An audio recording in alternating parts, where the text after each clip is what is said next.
नमस्कार, आप सभी का स्वागत करता हूं अपने YouTube चैनल सुरेंद्र सिंह बोरा में। साथियों, NIOS DLED को लेकर के माननीय सर्वोच्च न्यायालय से एक बहुत अच्छी खबर आ रही है कि बहुत सारे साथी ये सोच रहे थे कि NIOS DLED अब कुछ नहीं रहा, लगभग खत्म हो चुका है, डूब गया है NIOS DLED, क्योंकि NIOS DLED वाले जो हैं कि आपस में ही लड़ रहे हैं। इस कारण से NIOS DLED में अब कोई जान नहीं।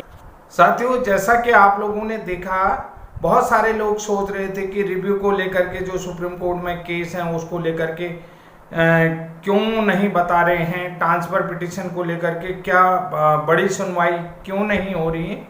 और इसके बाद जो ये मॉडिफिकेशन एप्लीकेशन थी, MA थी, तो ये MA को लेकर के किसी को भी नहीं पता था। यानी कि जो NIOS DLED की आज सुनवाई हुई है यानी कि पूर्व में किसी को भी इसकी जानकारी नहीं थी और ये बहुत अंदरूनी, बहुत गोपनीय मैटर था और गोपनीय मैटर इसको किसी को बताया भी नहीं गया, क्योंकि कहीं भी किसी भी तरीके की कोई कंट्रोवर्सी इसमें न हो और कोई लोग जो है कि अलग अलग तरीके से इसमें कयास ना लगाएं।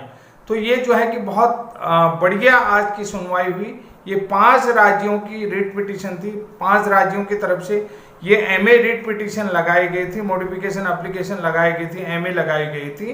तो जिसमें मैं आपको वो 5 राज्य बताता हूँ, पंजाब, बिहार, उड़ीसा, असम और पश्चिम बंगाल है। तो साथियों, ये Gurvinder Singh versus union of India के नाम से ये केस था। Gurvinder Singh versus the union of India की ये याचिका थी, रिट पिटीशन थी और इसका डायरी नंबर मैं आप लोगों को बताता हूँ, 34898 ऑफ 2024।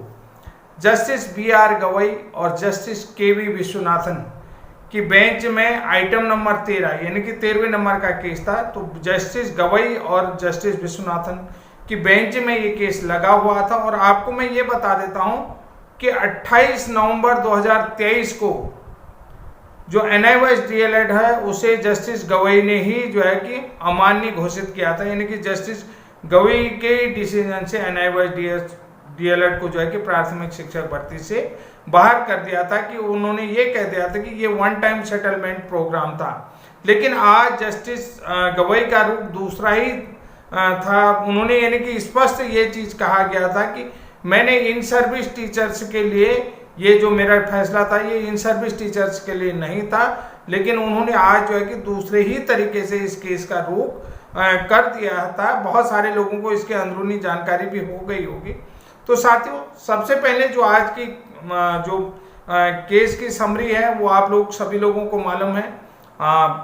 मंजीत काल्ला जो है कि NIOS DLED के एडवोकेट थे, इसके साथ साथ ही 2 अन्य सीनियर एडवोकेट भी आए हुए थे। सबसे पहली बात मैं ये बता देता हूँ कि सीनियर एडवोकेट ने NIOS DLED के संबंध में जो बातें रखी हैं और वो बहुत शानदार तरीके से रखी हैं और शानदार सुनवाई हुई है। और उन्होंने सीनियर एडवोकेट की तरफ से ये कहा है कि जो आने वाले राज्यों में, जो अन्य राज्यों में, जो बहुत सारे राज्यों में आने वाला जो प्राथमिक शिक्षक भर्ती है उसमें इन लोगों को इंटरिम रिलीफ जो है कि इम्पोर्टेंट है। इन लोगों को अंतरिम राहत की बात कही गई कि यानी कि जो आने वाली वैकेंसियां हैं, कई राज्यों में आने वाली वैकेंसियां हैं, तो वहां पर इन लोगों को बैठने का मौका दिया जाए। जैसे पंजाब में आने वाली वैकेंसी हो सकती है, बिहार में भी आप लोगों को पता है आने वाली वैकेंसी है, उड़ीसा में भी आने वाली वैकेंसी है और असम में भी आने वाली वैकेंसी है, तो पंजाब में भी बंगाल में भी आने वाली वैकेंसी है। तो इनमें जो है कि इनको इंटरिम रिलीफ दी जाए। इंटरिम रिलीफ इनके लिए इम्पोर्टेंट है। अब इंटरिम रिलीफ मिले या ना मिले ये कोर्ट का ऑर्डर ही बताएगा कि उसमें इनको इंटरिम रिलीफ दिया गया है, नहीं है। और दूसरी बात इसमें यह भी कहा कि सीनियर एडवोकेट की तरफ से कि इंटरिम रिलीफ देते हुए जो भर्ती है उसको सब्जेक्ट टू आउटकम रखा जाए। बाद में कोर्ट की जो भी प्रक्रिया है वो चलती रहेगी। अगर वैकेंसी सब्जेक्ट टू आउटकम हो जाएगी इस केस के जो भी आने वाली वैकेंसियां, तो ये बहुत अच्छी बात है। तो साथियों, और आप लोगों ने ये देख लिया होगा कि कितना गोपनीय केस था और कितनी बड़ी शानदार सुनवाई के साथ ये वापस कर चुका है। और जस्टिस गवई का रुख आप लोगों ने देख लिया होगा। जस्टिस गवई ने स्पष्ट तौर पर कह दिया है और जस्टिस गवई का ये भी मानना है कि इन लोगों को क्यों नहीं लिया गया, योग्यता होने के बाद भी इन लोगों को प्राथमिक शिक्षक भर्ती में लिया जाना चाहिए था। ये महत्वपूर्ण बात है।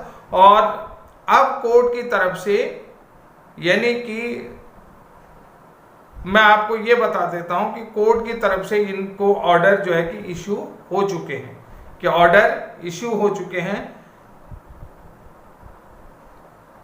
कि जो नोटिस इशू हो चुका है, यानी कि नोटिस इशू हो चुका है वो 5 राज्यों को किस तरीके से इशू हो चुका है, पंजाब, बिहार, उड़ीसा, असम और पश्चिम बंगाल। इन 5 को कि आने वाली जो भर्ती है, आने वाली भर्ती में इनको मौका दिया जाए। और ये इंटरिम रिलीफ की बात इन्होंने कही है।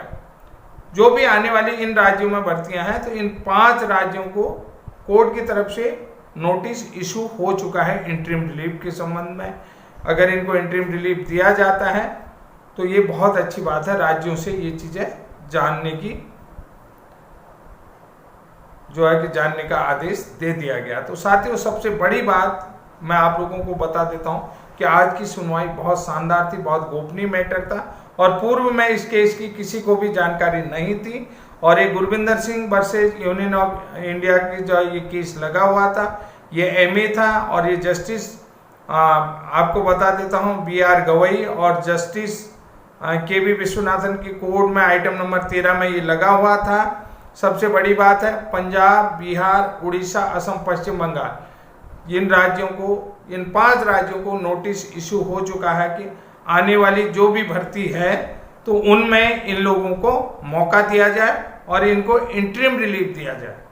आने वाली जो 5 राज्यों को कोर्ट की तरफ से भी नोटिस इशू हो गया कि आने वाले जो भी भर्तियां हैं उसमें इनको इंटरिम रिलीफ देते हुए और सब्जेक्ट टू आउटकम रखा जाए। अब देखो, इंटरिम रिलीफ मिलती है या नहीं मिलती बात की बात है, लेकिन अभी तक कुल मिलाकर के ये संभावनाएं दिख रही हैं कि बहुत अच्छा यहाँ पर हुआ। और इस केस को अब जो है, इस एमए को जो है कि रिव्यू के साथ टैग कर दिया गया है। तो ये बहुत अच्छी बात है। अब आपको देखिए, ट्रांसफर पिटीशन इंपोर्टेंट होगी, रिव्यू में भी इस केस के साथ मजबूती मिलेगी। यानी कि जो रिव्यू पिटीशन है, तो इस केस की वजह से अब रिव्यू पिटीशन को भी क्या मिलेगा, मजबूती मिलेगी। तो साथियों, बहुत अच्छी बात है। जस्टिस गवई का रुख आज आप लोगों ने स्पष्ट तौर तरीके से समझ लिया होगा, स्पष्ट तरीके से समझ लिया होगा। और वो जो है कि पूरी तरीके से NIOS DLED के लिए पॉजिटिव लग रहे हैं। अब ये संभावना है कि NIOS DLED को इंटरिम रिलीफ दी जाती है या नहीं देती, जब माननीय सर्वोच्च न्यायालय का ऑर्डर आएगा, कोर्ट की सुनवाई का ऑर्डर आएगा, उसमें स्पष्ट हो जाएगा। तो साथियों, आज के लिए इतना ही। तब तक के लिए जय हिंद, जय उत्तराखंड। मिलते हैं बहुत जल्दी ही जब ऑर्डर आता है। Thank you.